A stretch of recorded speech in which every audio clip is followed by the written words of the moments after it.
Welcome to the Wingman Show. My name is Drew Brown, and my wingman, my man, the number one guy I know, Dr. Paul Thompson. What's up, brother?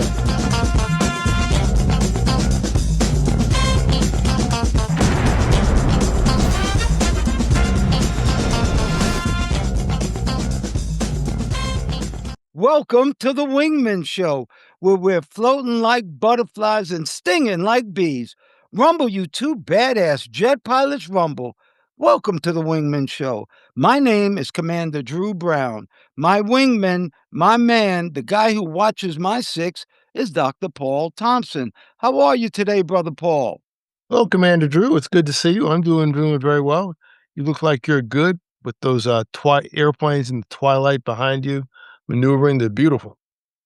Yeah, they are really nice pictures. AI is amazing what you can do with that. I hope everybody out there starts using it.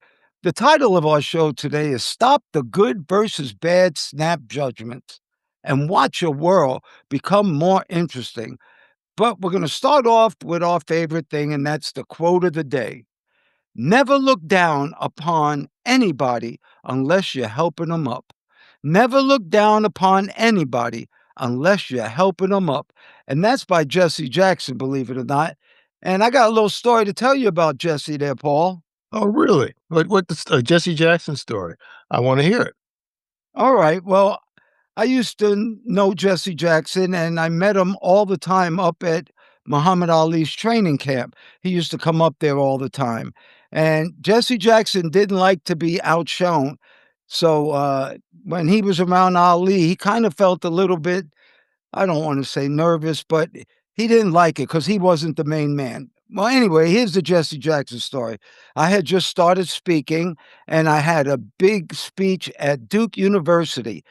8,000 people. I was speaking and I was rocking them. And and Jesse Jackson was the next speaker.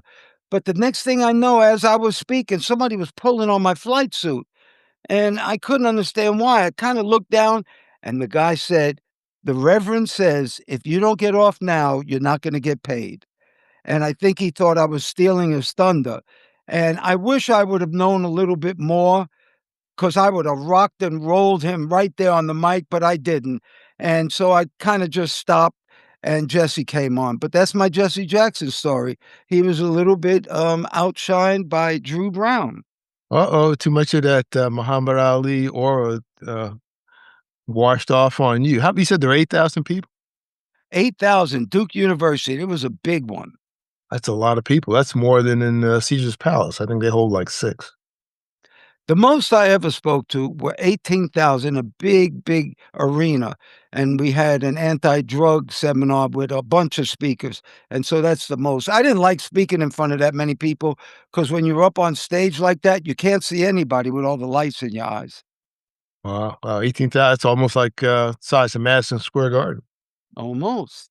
Well, welcome back to the Wingman Show, everybody, where real men lift each other up, mind, body, and soul.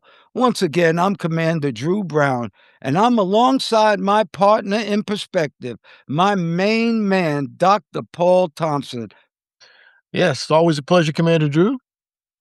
Today we're tackling something that affects just about everyone, how fast we judge things. We call the weather bad, the coffee good. If you drink coffee, I don't drink coffee, but traffic can be annoying. Glad I don't have to do that every day. The weekend is great, but those snap judgments kind of add up, don't they? Yeah, they sure do, Paul. And you love saying that you don't drink coffee and you only drink tea. I love that. But here's the kicker, the more we do it, the more our brains start living on autopilot. All of a sudden, everything becomes a thumbs up or thumbs down, and we really stop noticing what's in front of us. You know, that rain cloud isn't just bad weather, man. Did you know it might be cooling off the day? It might be watering your garden or making the air smell fresh. But if you're locked into labeling things, you're going to miss all of that, Paul, don't you think? Yeah, that's exactly right. There was a philosopher named Lorraine Besser who wrote something in her book called "The Art of the Interesting." The Art of the Interesting, and she says we constantly sort things into good and bad. When we do that, we narrow our minds. and we start filtering out details that could make life more meaningful or at least a little bit more interesting. Make sense? It makes a lot of sense, because think about it, Dr. Paul. If all you ever do is try to avoid bad things and chase good ones, you're never going to get to experience the in between, that in between stuff. And that's the stuff that teaches you, challenges you, and even surprises you sometimes, Paul. Yeah. Well, Commander Drew, you're right about that. So instead of judging everything, we can practice something called curiosity. And when you replace judgment with curiosity, even the boring or frustrating parts of your day can turn into learning moments, like a traffic jam, which is common where we live.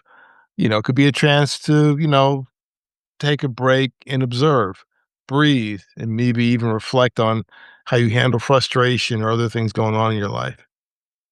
That's real good, Paul, because, when you see life that way, we're not just reacting anymore, we're actually engaging. And that's what builds what the study calls psychological richness. See, you start noticing patterns, you start noticing connections, and even people in a new light. And instead of thinking that coworker is difficult, you start to think, what's going on with them today? What do you think is really happening with them? Isn't that a good way to look at it, Paul? Yeah, exactly. Something powerful can happen. Then, your identity kind of grows. Your sense of self actually expands as you experience a little more of the world, gain a little confidence because you learn how to navigate nuance instead of, running from it. Nuance being, little slight changes in life. You have to be sensitive to pick up nuances of anything. You know, Paul, that's so true. It's like flying in complex weather. You don't label the wind shear as good or bad. You just adjust. You stay alert and you learn from it and you stay away from it. And see, over time, that improvement, it starts to become instinct. Life's the same way. Awareness beats judgment every time. Judgment's what's the problem when you judge things good or bad. Why don't you just look at the facts? Yeah. Yeah, I like that. So maybe the challenges for all our listeners out there this week is simple. Whenever you catch yourself saying good or bad, maybe take a little pause. Maybe instead say something like, what's interesting about this? You might be amazed at how your perspective shifts as you look at a broader world. Dr. Paul, that's beautiful advice. When you stop judging everything, you actually open yourself up to actually living all the time. Life was never meant to be graded, it was meant to be experienced. I always tell people there is no scoreboard in the sky.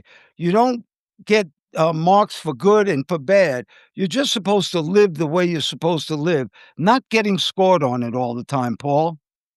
Yeah, I say amen to that, Commander Drew. Well, judging a book by its cover is wrong. And you know what? Whenever I do it, I'm always wrong. Whenever I think somebody's one way, they usually turn out to be the other. Well, everybody, thanks for tuning in to Wingman Nation. Stay curious, stay steady, and as always, keep flying high. All right, it's time for our good news section. We love good news because everybody out there seems to be giving you bad news. Well, not here on the Wingman Show. So, welcome back to the Wingman Show, where real men lift each other up. And sometimes we even lift a few dumbbells. Today, we're talking about tiny changes in diet, exercise, and sleep that could extend your lifespan. Just little changes, Paul. Yeah, that's right, Commander Drew. And today we're talking about something that is really music to my ears. You don't have to live like a Spartan monk to improve your health. And maybe you can even extend your life if you do this stuff right. Well, you know what? That's some good news there, Doc, because let's be honest. A lot of folks think if they can do it all perfectly, why bother? The gym every day, kale at every meal, and you used to blame me for eating kale all the time, and even 8 hours of sleep. It sounds great, but sometimes life doesn't always just let that happen that way, Paul. Yep. Yeah, I remember you were a kale fanatic at one time. I remember you even had a T-shirt that said kale. The That's only right. person I ever saw had a T-shirt that said kale. Andrew kinda goes overboard sometimes on some stuff. But that's exactly right. A recent study from the University of Sydney says that those tiny adjustments, we're talking about minutes, not hours, those little adjustments can make a big difference, especially for people who don't have the healthiest habits to start with. So you gotta start somewhere. So, what you're telling me, Dr. Paul, is that someone who just adds 5 extra minutes of sleep, less than 2 more minutes of exercise, and let's just say a half a serving more of veggies a day, that could add up to an entire year in their life? Yeah, that's what the numbers suggest, just little changes. Researchers followed nearly 60,000 people and found the small combined improvements like in sleep, diet, and exercise, same things you've always been hearing forever. They may work together better than focusing on just one thing. They call it like a package approach. You know what? I like that. A pilot just doesn't check one gauge before takeoff. He checks the whole flight package and the whole airplane. Health's the same way. Just a little change across the board gets the whole system running just a lot smoother, Paul, don't you think? Yeah, that's a great analogy, Commander Drew. And these little small wins can expand your health span, your lifespan, how you feel. And you can live a long time without serious diseases like diabetes or heart trouble. In fact, the study found that people could gain up to 4 additional healthy years by sleeping about 24 minutes longer, exercising just under 4 minutes more, that's not much, and eating just a little smarter each day. Just little changes make a big difference. You're talking about 4 more good years? I'll take that trade any day, Dr. Paul. Now, of course, the study had limits, self reported diets, short measurements periods, but come on, it still shows a great positive direction. The hardest part is just getting started, and you can start today. Yeah, right. So no one's saying you'll live forever, by eating an extra banana or doing 10 squats. But squats are good. I need to do some too. But those little baby steps build momentum, and the first small change can lead to the next one. And then that's the whole wingman message, then. You don't need perfection. You just need some progress. Let's start off taking a short walk, add a veggie, go to bed a bit earlier. Those little tweaks, compounded over time, it's like interest in your health bank account. They just grow and grow, Paul. Yeah, well said, Commander Drew. So, to all our listeners out there, start small, stay steady, and remember your future self will thank you for those changes down the road. And that's it, folks. Little steps, longer flight. Stay strong, stay kind, and you know what? Keep flying high. Now we're at the part of the show where we keep you flying right and landing safe. Because today we have an aviation fact that will make you look at airplanes just a little bit differently. So, this is our jet jolt for today. Did you know the SR-71 Blackbird, it can outrun its problems? Did you know that, Paul? Yes, also, did you know the SR-71 was so fast that if somebody shot a missile at it, the main tactic was to go faster, just get away? Are you kidding? That's my kind of tactic right there. No fancy moves, no brake turns, just speed. Oh, you fired a missile? Well, let me accelerate out of your life. I like that, Paul. Yeah, yeah, didn't have any weapons that I knew of. So this thing could cruise above Mach 3. That's 3 times the speed of sound, at least that, probably more. About 80,000 feet, probably more than that too.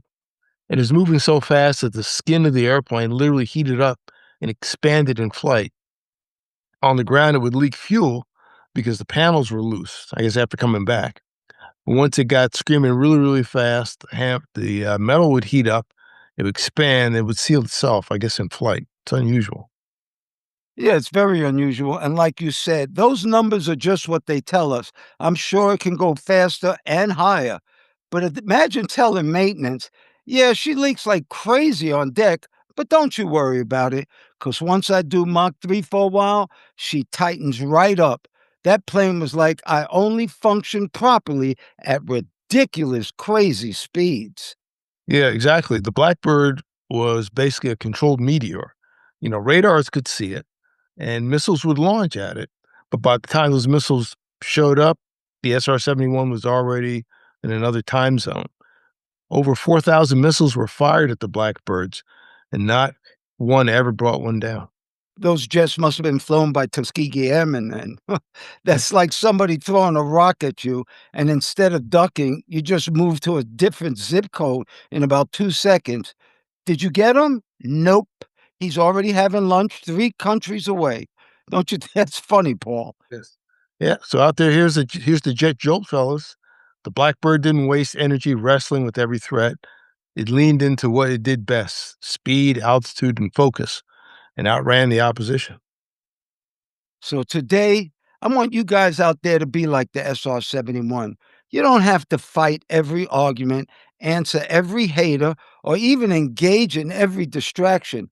You just point yourself higher, push those throttles up on purpose, and let the small stuff fall behind you.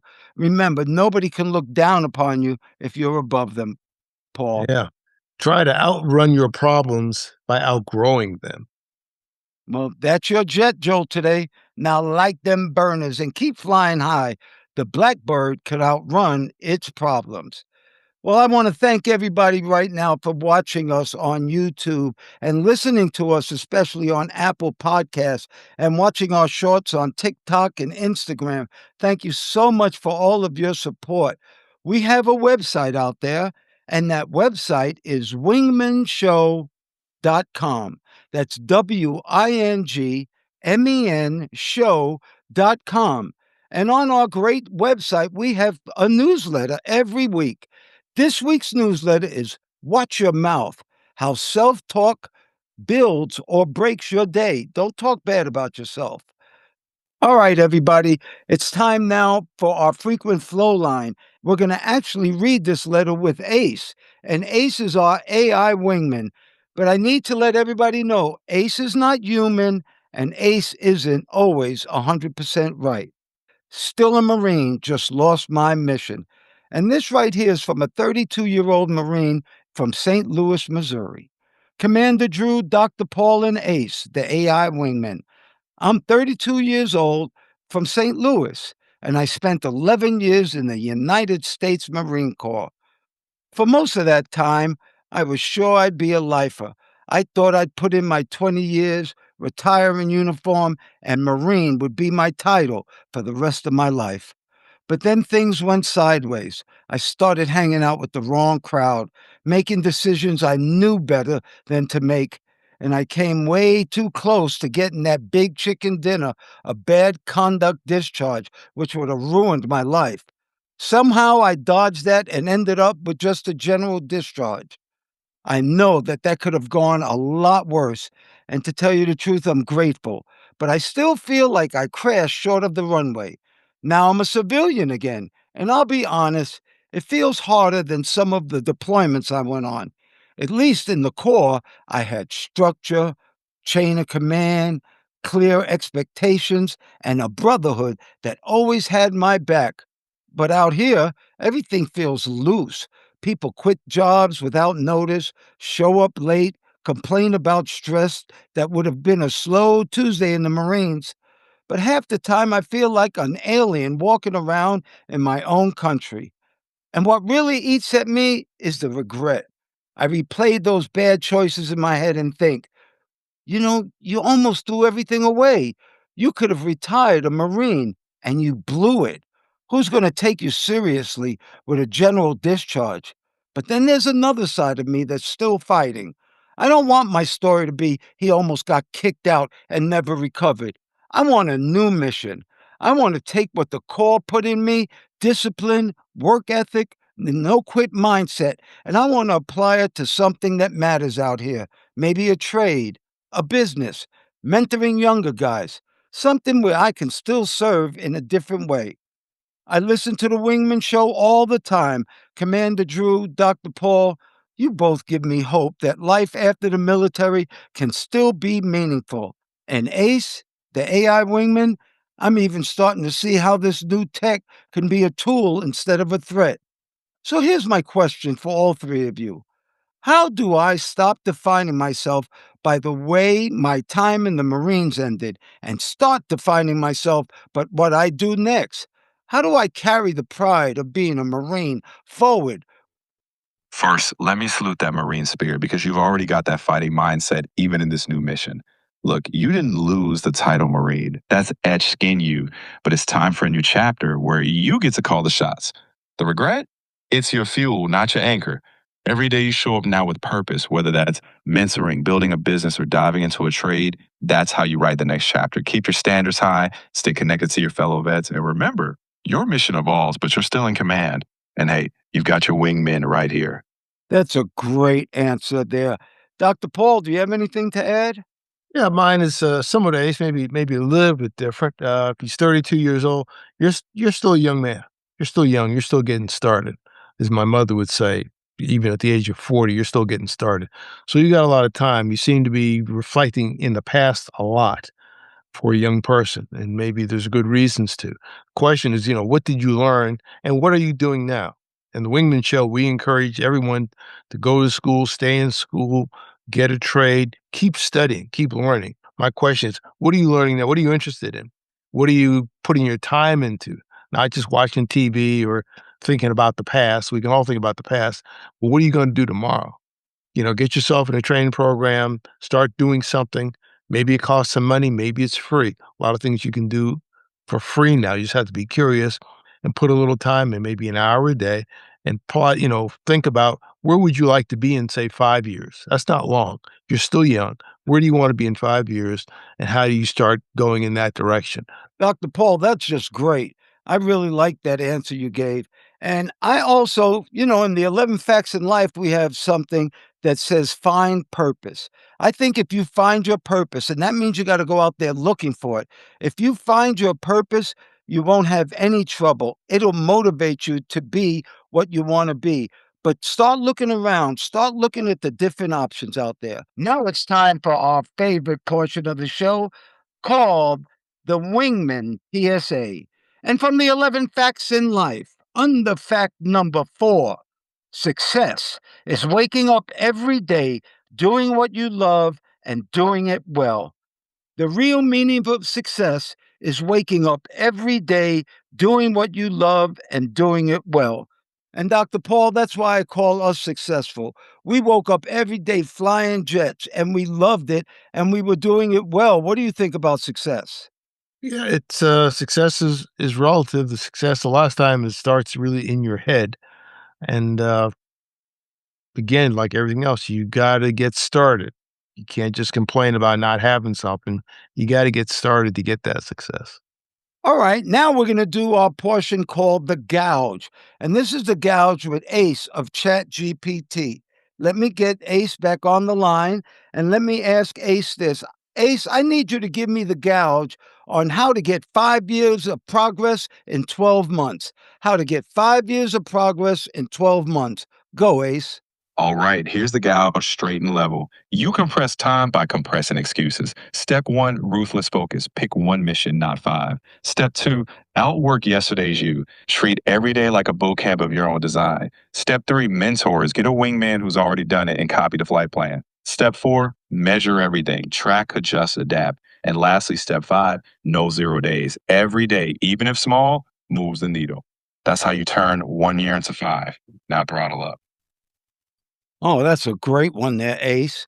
And we've come to the part of our show that's called the Wingman story because, we always highlight somebody who's helped somebody else. So this is our Wingman story of the week. It's a true to life story about everyday people flying wing for each other. And as Dr. Paul reads this, watch the pictures and imagine you're on this early morning Chicago bus with Billy Boy, a worn out Marine, an older lady who shows up at exactly the right time. Dr. Paul, tell us our story. Okay, today the wingman story is called The Wingman on Route 17.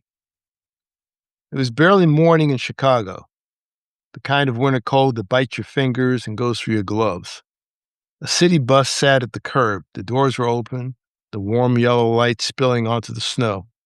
Behind the wheel was Billy Boy, a black bus driver in his 40s, starting another early run while most of the city was still half asleep. As the route filled up, Billy Boy kept one eye on the road and one in the big rearview mirror of his bus.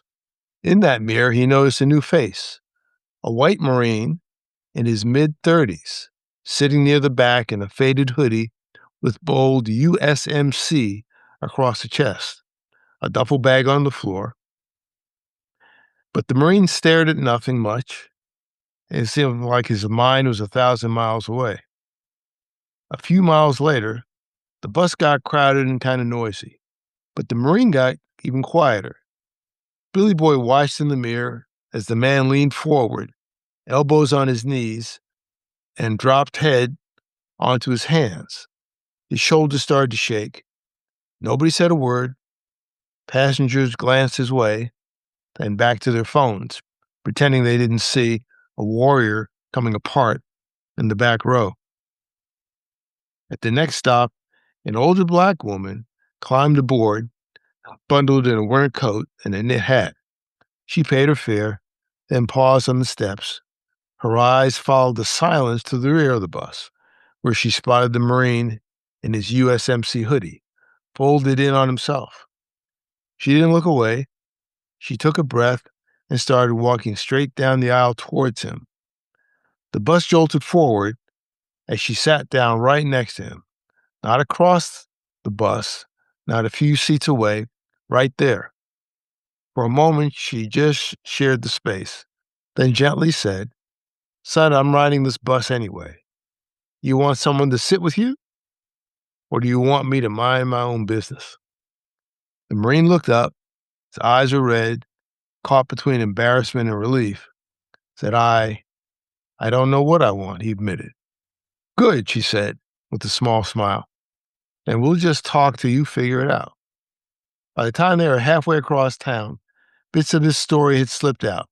Deployments, brothers lost, a marriage falling apart, no job, no plan. When her stop was getting close, the older woman reached into her purse and pulled out a small, wrinkled church notice. She pressed it into his hand. The card said, "Tuesday night group, men who've seen some things, coming back to life. You show up," she told him. "They'll save you a chair. And if you don't like it, don't come back. But don't you ever say you had nobody, not while I'm breathing." A moment later, the bus stopped outside a VA clinic. The Marine stood up, duffel over his shoulder, church card in his hand. As he headed down the aisle, he passed Billy Boy at the front. "You heard her," he said, quietly, almost joking. "You got any advice, driver?" Billy Boy turned slightly in his seat and pulled a folded VA job interview notice from beside him, something he picked up for a cousin and kept forgetting to pass along. He held it out. "Yeah," Billy Boy said. "Start here. And if you ride this route again and you're not doing okay, you tell me. I'm on this bus every morning at 5:40 a.m. Consider this your patrol base." The Marine took the paper like it weighed more than it looked. "Roger that," he said, and stepped off towards the VA. About a month later, on a brighter winter morning, Billy Boy pulled up to the same stop. The doors folded open, and there he was, the same Marine, but different. He had a fresh haircut. He was clean shaven. He had a neat jacket over that same USMC hoodie. Folded paper in his hand. He bounded up the steps, grinning. "Billy Boy," he said, "I got the job. If you ever see that lady again, you tell her she changed my life. You both did."